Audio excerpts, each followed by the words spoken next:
3 weeks before Christmas, I overheard my son and his wife planning to have me declared mentally incompetent, seize control of my finances, and move me into a memory care facility before the new year. They'd been living in my home for 14 months without paying a single dollar in rent, eating my food, using my utilities, and calling it family. On Christmas morning, my son called and asked where I was. I told him to check the kitchen counter. What he found there changed everything he thought he knew about his father. I want to tell you exactly how it happened, because I almost didn't survive it, and because somewhere out there, someone else might be living the same story right now. My wife passed in February. 39 years of marriage, and then one morning, she was simply gone. The doctors called it a cardiac event. I called it the end of the world as I understood it. We'd built everything together, the house in Clearwater, the retirement accounts, the small rental property we'd bought in 2009 when prices were low. She handled the garden, I handled the books, we were a system that worked, and then suddenly, I was half a system, rattling around in 4 bedrooms that still smelled like her perfume. My son called 3 days after the funeral. He said he and his wife were worried about me being alone. Said it didn't make sense for me to rattle around in that big house by myself. He'd been laid off 6 months earlier. Something about restructuring at the tech firm where he worked, and his wife's salon business had never quite recovered after the pandemic. They had credit card debt I didn't know the full extent of. He asked if they could come stay for a while, just to help me through the grief, just to make sure I was okay. I said yes because he was my son and I loved him, and because the house did feel enormous at night. That was 14 months before Christmas. I was 67 years old, a retired CPA with 40 years of reading financial statements, tax returns, and the kind of documents most people never think about until they need them. My mind was as sharp as it had ever been. I read 2 books a month, did the crossword every morning, managed my own investment portfolio with the same discipline I'd applied to client accounts for 4 decades. I was not confused. I was not declining. I was grieving, which is an entirely different thing. And the 2 of them had apparently decided to use that grief as a doorway. The day I found out was a Wednesday in early December. Cold front had pushed through overnight, unusual for Florida, and I'd come home from the pharmacy earlier than expected. My blood pressure prescription had been called in early, routine thing, and I was back by 2 in the afternoon instead of 4. I came in through the garage, the way I always did, and set my keys on the hook by the door. I heard my daughter-in-law's voice from the living room, sharp and certain, the way she talked when she thought no one important was listening. The financial advisor confirmed it today, she was saying. With durable power of attorney, he gains full control the moment the doctor signs off. We don't need a court order if we have the right documentation in place first. I stopped moving, stood completely still in the laundry room doorway. My son's voice, lower. And the doctor will sign off? Dr. Harmon said the assessment shows clear cognitive decline. Memory issues, difficulty managing finances, increased confusion. He said it's consistent with early-stage Alzheimer's. Once he submits the formal report, we file for voluntary POA. Dad signs it thinking it's just a precaution, and then we're in control of everything. The Vanguard accounts, the IRA, the rental, all of it. And we sell this house. It's worth what, $850? We pay off the debt, put him in Harbor Pines, and we start over. Harbor Pines was a memory care facility on the north end of Clearwater. I'd driven past it 100 times. Nice landscaping, locked doors. He's not going to like it, my son said. He doesn't have to like it. That's the point. Once the paperwork is in place, what he likes doesn't matter. I stood in that laundry room for what felt like a very long time. Then I walked back to the garage, got in my car, backed out of the driveway, and sat in the parking lot of a Publix 3 blocks away. The man who had trusted his son with a key to his home. The man who had made Sunday dinners every week for 14 months. The man they planned to lock away before Christmas. I sat there until my hands stopped shaking. Then I pulled out my phone and called the only person I completely trusted. My old colleague Frank had retired 4 years before me after 32 years as an estate planning attorney in Tampa. We played golf badly together every other Thursday and had lunch at the same diner for 15 years. I told him what I'd heard. He didn't say anything for a long moment. "Don't go back in that house looking upset," he said. "Don't change anything. Go home, act normal, and come to my office tomorrow morning. 8 o'clock, Frank, 8 o'clock, and bring every financial document you can carry." When I walked back into my own house at 4:30, carrying a pharmacy bag and wearing the face of a man who'd had an ordinary afternoon, my daughter-in-law was making tea in my kitchen. She smiled at me, asked how the pharmacy visit was. I told her it was fine, just a refill, nothing interesting. I sat at my kitchen table and read the newspaper. She stood 12 feet away and smiled at me like she hadn't just described putting me in a locked facility before the new year. That was the hardest 20 minutes of my adult life. At Frank's office the next morning, I spread the documents across his conference table. Deeds, account statements, the retirement portfolio summary, insurance policies. Frank put on his reading glasses and went through everything methodically, the way he always worked, slow and certain. "This Dr. Harmon," he said. "Have you ever been his patient?" "Never met him." "Then whatever assessment he wrote it without examining you.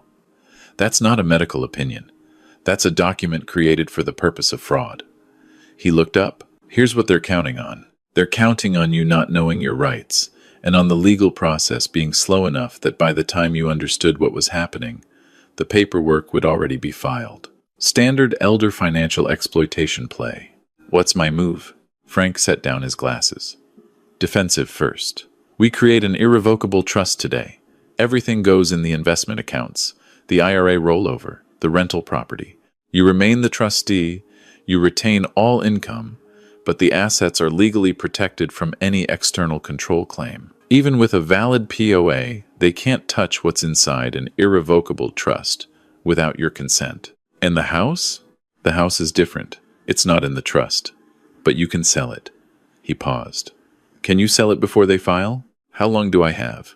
"If they're talking about before Christmas, and today is December 5th, you have roughly 3 weeks. If they file for emergency guardianship through the courts, which requires a physician's report they apparently already have, a judge could issue a temporary order within 72 hours. You need to move faster than that.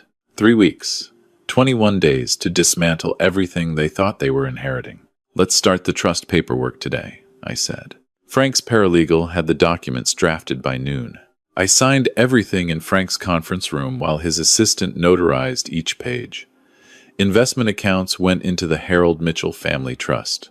The rental property transferred. The IRA rollover restructured. All of it legally sealed, behind a wall they couldn't touch. By 2 in the afternoon, I had a new checking account at a credit union 3 towns over, no connection to any account my son knew existed. Frank handed me a business card. "This is Carol Briggs, best real estate attorney in Pinellas County, and she moves fast when she needs to.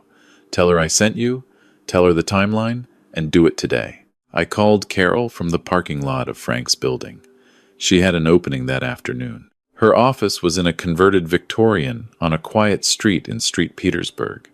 She was 60 herself, I guessed, efficient in the way of someone who'd been solving problems for a long time. She reviewed the deed while I sat across from her. "Sole owner. No encumbrances. No liens," she said. "You can sell.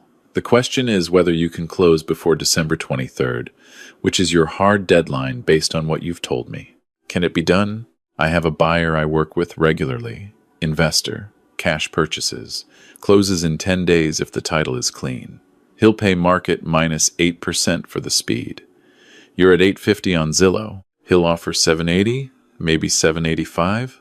Call him." She looked at me over her glasses for a moment, the same way Frank had. The look that meant she understood this was more than a real estate transaction. "I'll call him now." By 6 that evening, I had a verbal offer at $782. Cash. Close date December 20th. I drove home, parked in my driveway, sat for a few minutes looking at the house my wife and I had bought in 1998. The big oak in the front yard that she'd planted from a sapling. The porch where we'd sat every Sunday with coffee. I let myself feel that for exactly 2 minutes. Then I went inside. My son was in the living room watching television. Asked how my afternoon was. I told him I'd had lunch with Frank. Did a little shopping. Felt tired. He nodded, went back to the screen. His wife came in from the kitchen, asked if I wanted dinner. I said I'd just make something simple. She said okay and sat next to my son on the couch. The two of them together on my furniture in my house, already planning how to divide what they thought was theirs. Christmas is coming up, I said from the doorway. I was thinking we should do something special this year. My son looked over. Yeah? Like what? I don't know yet. Something memorable. He smiled. Sounds good, Dad. I went to my bedroom and closed the door. Lay on top of the covers in the dark. Made a list in my head of everything that still needed to happen and the order in which to do it. I had discovered something about grief in the 10 months since my wife passed. It does not make you soft. Sometimes it removes everything unnecessary and leaves only what is essential. What was essential now was protecting what she and I had built together from people who thought love was a transaction you could manipulate. The next morning, I called my own doctor and scheduled a full cognitive assessment. I wasn't worried about the results. I wanted the documentation. If Dr. Harmon had signed a report claiming I was declining, I needed dated counter-evidence from a physician who had actually examined me. My doctor, who had been my physician for 16 years, agreed to a 2-hour comprehensive evaluation. I walked out 4 days later with a written assessment confirming excellent cognitive function, memory performance in the top quartile for my age group, and no indicators of any dementia-related condition. I asked for 3 certified copies. Meanwhile, I kept the routine. Made coffee in the mornings, read the paper, watched the evening news, asked my son about his job search, asked my daughter-in-law how the holiday bookings were going at the salon. I was the man they thought they knew. The grieving father who didn't notice things, who needed to be managed, who could be guided gently towards signing documents that would end his autonomy. I was also recording. Florida is a 2-party consent state for in-person conversations, but 1-party consent for phone calls I was part of. For conversations in my own home, I reviewed the statute carefully, 3 times. The way I reviewed tax code. I placed a small digital recorder in the kitchen, where most of their conversations happened. I wasn't certain it was legally admissible. Frank told me it created context, and context mattered in court. I placed another in the living room, moved them every 2 days, so the positioning felt natural. On December 9th, my daughter-in-law took a phone call in the kitchen while I was ostensibly in my bedroom. Her voice carried clearly. She was talking to someone about timeline, about the assessment being submitted to the county court, about before the holidays being the goal. I heard her say, he has no idea, with the particular confidence of someone who has never been wrong before. I sat on my bed, taking notes in a yellow legal pad I kept locked in my briefcase. On December 12th, I signed the purchase agreement with Carol Briggs's investor. $782,000, cash, closing on the 20th. I had the wire transfer directed to the new credit union account. Not a single comma of it connected to anything my son could find through the accounts he knew about. That evening, I created what Frank called the Christmas envelope. I typed a letter on my old desktop computer. Clear, calm, factual. I attached a copy of the executed purchase agreement, dated, notarized, the closing date visible. I attached a copy of the trust documents, showing all accounts had been transferred 30 days prior. I attached my cognitive assessment from my physician, with his letterhead and signature. I printed everything, placed it in a manila envelope, and wrote on the front in black marker, "Open this before you do anything else." I put it on the kitchen counter where they would find it on Christmas morning, after I was gone. My son knocked on my bedroom door that night, asked if I was feeling okay, said I'd seemed quiet lately. I told him I was just thinking about the holidays. He sat on the edge of the chair by my desk and looked at me in a way that might have been concern or might have been assessment. "Dad, I want to talk to you about something," he said. "Sure." He leaned forward. "His wife and I have been worried about you, since Mom passed. We just want to make sure you're protected, that everything is taken care of properly." "I appreciate that," I said. "We were thinking maybe it would make sense to talk to someone about, planning, estate stuff, just to make sure there's a plan in place if something happens to you. I've been taking care of my own estate for 40 years, I said, keeping my voice gentle. "But I'll think about it." He nodded, seemed satisfied, left the room.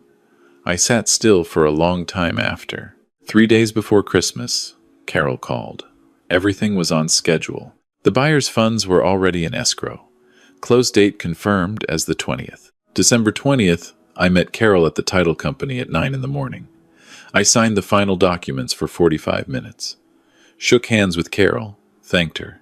Watched the wire transfer confirmation appear on my phone. $782,000, less fees, landing in an account my son had no idea existed. That evening, I came home to my own house for the last time, knowing it was the last time. I had packed 2 weeks earlier, gradually, carrying bags to my car when they were both out. Clothes, documents, my wife's photographs, the wooden box she kept her mother's jewelry in, her gardening journal from 2019, the last one she'd written in, the small things that meant everything, nothing that required explanation. I left the furniture, the television, the kitchen equipment, let them have the objects. I was taking the life. My son grilled chicken that evening. His wife made a salad. We ate together at the kitchen table for what turned out to be the last time. They talked about New Year's plans, about a friend's party, about someone from his old job who'd reached out. I listened, ate my dinner, helped clear the plates, said goodnight at 9:30, told them I was tired. In my bedroom, I set my alarm for 5:30 and lay in the dark looking at the ceiling. 39 years of a marriage that had made me the person I was. A son I had coached in Little League and driven to college, and helped move 4 times across 3 states. A house that was no longer mine, sold to a stranger for cash, already someone else's on paper. I did not sleep much. At 5:40 on December 21st, I loaded the last of my things into my car and left before they woke. I didn't look in the rearview mirror. I'd learned years ago that looking backward was how you drove into a ditch. I had booked a suite at a Marriott in Tampa, paid in advance, 3 nights. After that, I was heading to Asheville, North Carolina, where I'd already put a deposit on a rental property. 6 months, a 2-bedroom house near the river with a small porch and mountain views. I had a call scheduled with a buyer's agent for the first week of January. I was going to find something permanent, something mine, somewhere the air was cold and no one knew my family. I checked into the hotel at 7 in the morning. The young woman at the front desk said I was early. The room wasn't ready yet, but she'd have it turned over by 8. I sat in the lobby with a coffee and felt something I hadn't felt in months. Quiet. Not the lonely quiet of an empty house, but the earned quiet of a man who had handled his own situation. At 8:15, I settled into the room, set my laptop on the desk, called Frank. "The envelope is on the counter," I said. "They'll find it when they come down for coffee." "And the closing?" "Completed yesterday. Funds received." Frank made a sound that, for him, passed as satisfaction. "Robert, they're going to come at you hard when they understand what happened. Let them. They may try to claim you were incompetent when you signed the trust documents and the sale agreement. That's the standard play when the asset grab fails.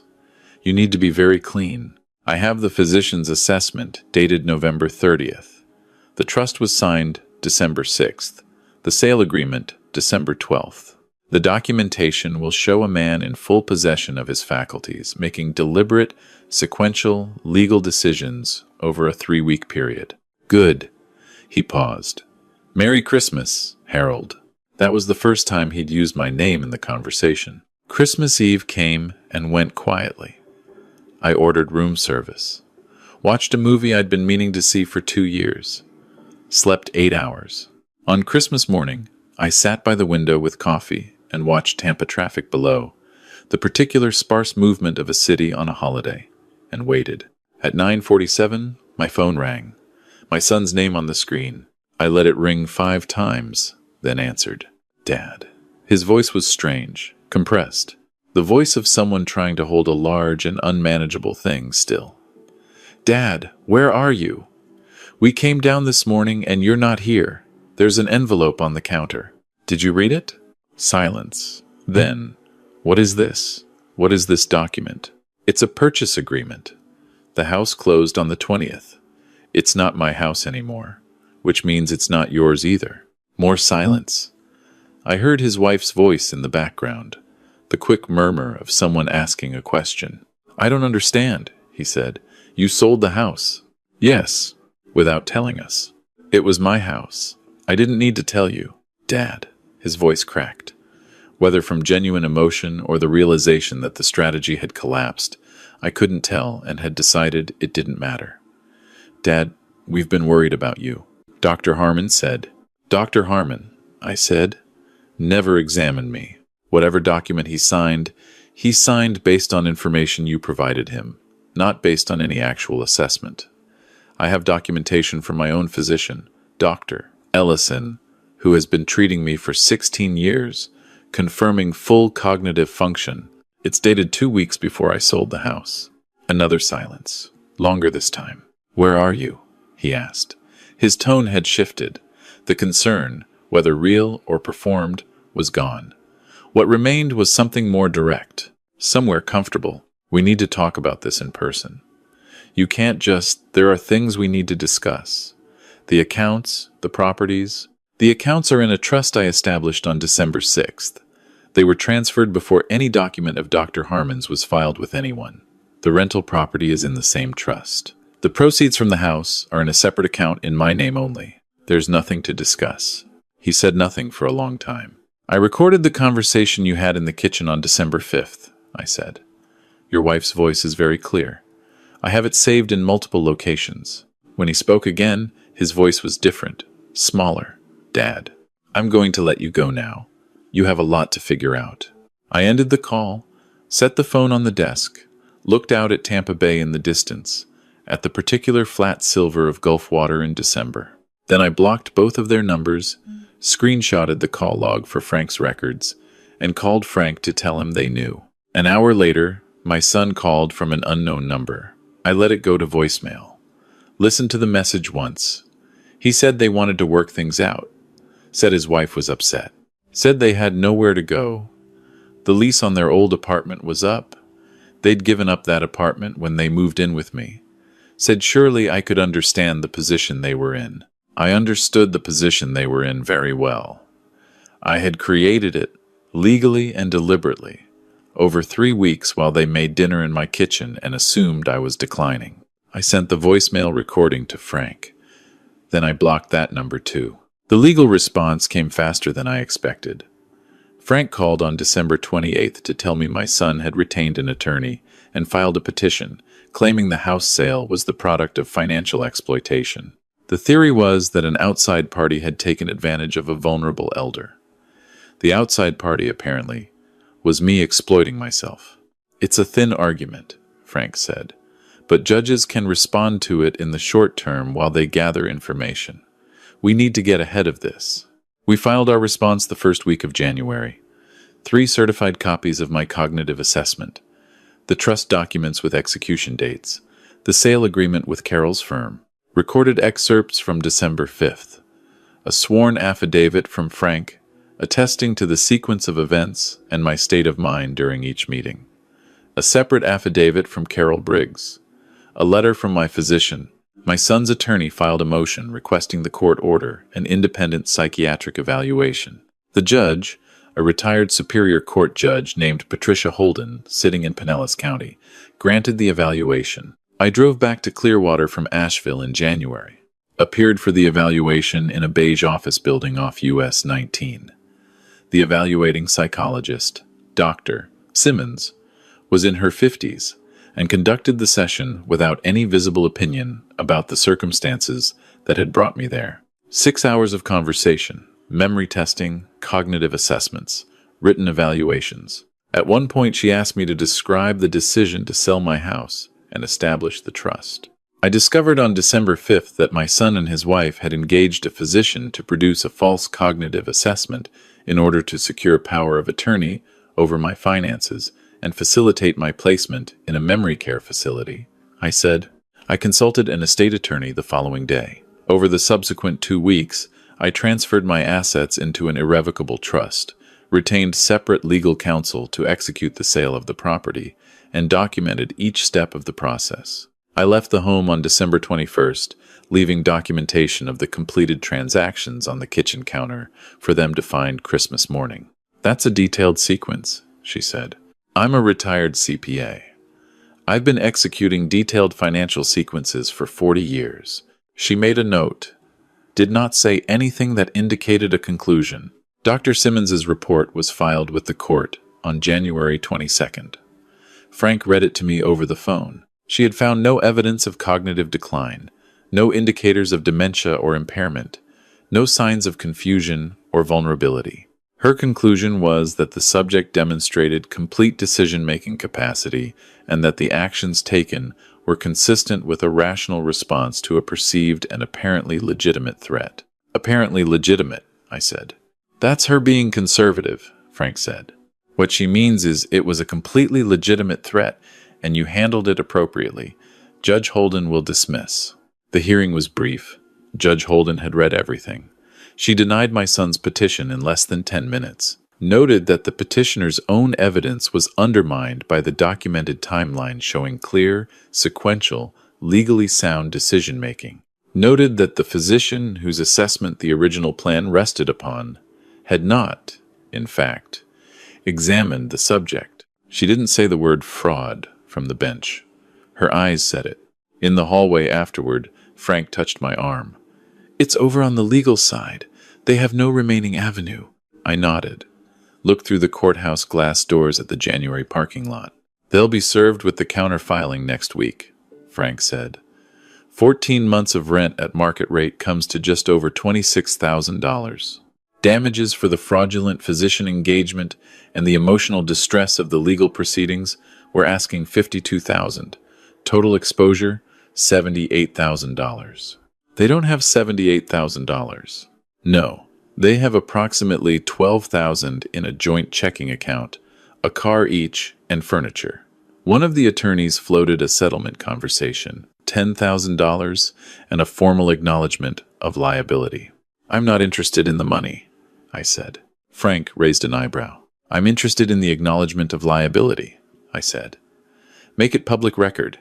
I want anyone who looks up their names to find a civil judgment for elder financial exploitation. That's achievable. The formal judgment was entered in February. $22,000, which represented what they could realistically pay given their circumstances, plus a formal civil finding of fraudulent conduct. The judgment became public record in Pinellas County. Searchable, permanent. My daughter-in-law had lost her lease on the salon space in January. The landlord had found the court filings, declined to renew. She was working at another salon now, hourly, no ownership. My son had applied for several positions and been turned down at the final stage twice. I had nothing to do with that. Public record search is simply a thing that employers do. I was in Asheville when Frank sent me the final update. I was sitting on the porch of the rental house with coffee and the newspaper, watching fog lift off the mountains in the late morning, a particular slow dissolving that I'd come to look forward to every day. I donated the $22,000 settlement to the National Center on Elder Abuse. Kept no record of it except a receipt. Sent Frank a copy with a note that said thank you. In March, I made an offer on a small house in West Asheville. 1,700 square feet, 2 bedrooms, 1/3 of an acre, with a creek running along the eastern edge. The former owner had built raised garden beds along the south side. I accepted those as part of the purchase, even though I'd never gardened in my life. I figured I had time to learn. A letter arrived in late February, forwarded through Frank's office. My son's handwriting. I recognized it from birthday cards over the years, the particular way he made capital letters slightly larger than necessary. I sat with the envelope for a while before opening it. He wrote that he was sorry. Wrote that his wife had pushed harder than he had convinced him that I needed the intervention, that the plan had been framed to him as concern rather than control. He wrote that he understood if I didn't believe that. Wrote that losing access to me had been the worst part, worse than the legal outcome, and that he thought about calling me every day. He did not ask for money. He did not ask for anything concrete. He asked only whether there was any possibility of a conversation someday. I read it twice. Then I put it in the fireplace in my rental house and watched it go. My wife would have told me I was being too hard. She would have put her hand on my arm and said something about the relationship being more important than the outcome, about forgiveness being a thing you do for yourself. She would have been right in the way she was right about most things. but my wife wasn't here. And the people who had looked at me across my own dinner table and described the logistics of putting me away had not been thinking about her, or about me, or about the 39 years of work it had taken to build what they tried to take. They had been thinking about debt relief. I closed the fireplace screen and went to make dinner. Spring came slowly to the mountains. The garden beds along the south side of my new house had been planted by the previous owner with perennials, daylilies, black-eyed Susans, some variety of salvia I couldn't identify. I learned their names from a book I bought at the local garden center. I learned which ones needed cutting back and which needed to be left alone. I made mistakes, overcorrected, made different mistakes. The garden kept growing anyway. I played golf with a group of retired men from the neighborhood on Tuesday mornings, ate at a good Mexican restaurant on Friday evenings, joined the local library and worked my way through a reading list I'd been putting off for years. In June, a text arrived from an unknown number. My son, different phone. He said he was in Asheville for a friend's wedding and wondered if I wanted to have coffee. Said he understood completely if I didn't. I stared at the text for a long time. Then I typed, "I'm not ready for that." I sent it, blocked the number, sat in my garden with the evening light cutting through the oak tree overhead, long summer shadows across the raised beds. I was not ready. That was the honest answer. Not an excuse, and not a door permanently closed, just the simple statement of a man who had learned to be honest about what he was and wasn't prepared to carry. My wife had taught me that, in her way. Don't say yes when you mean no. Don't say fine when you mean hurt.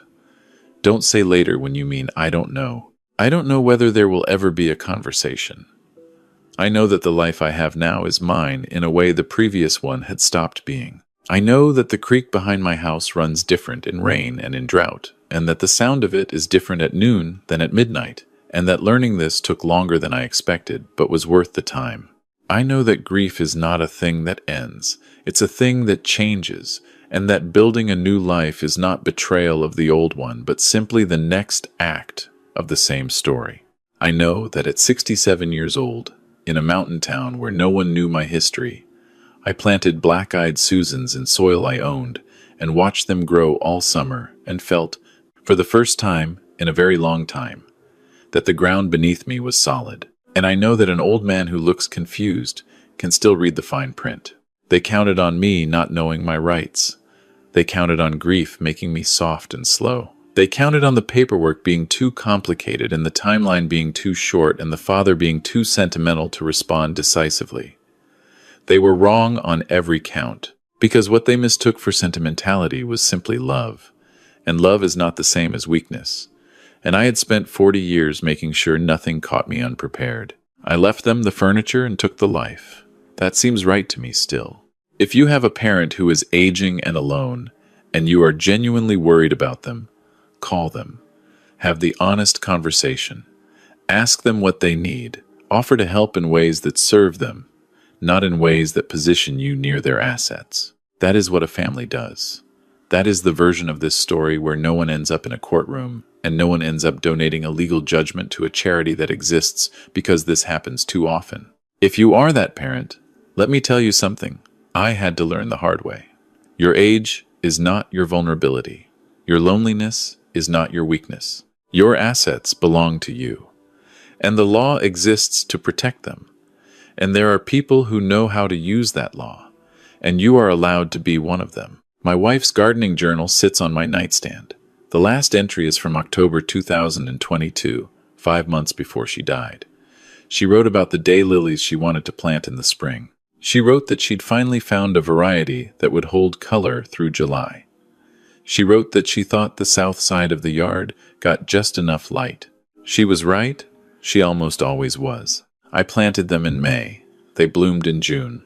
They're still going. If you found this story meaningful, please subscribe to the channel and leave a comment telling me where you're watching from. And if this story sounded familiar, if you recognize something in it, please share it with someone who might need to hear it. To hear the next story, click on the box to your left. Thank you for being here.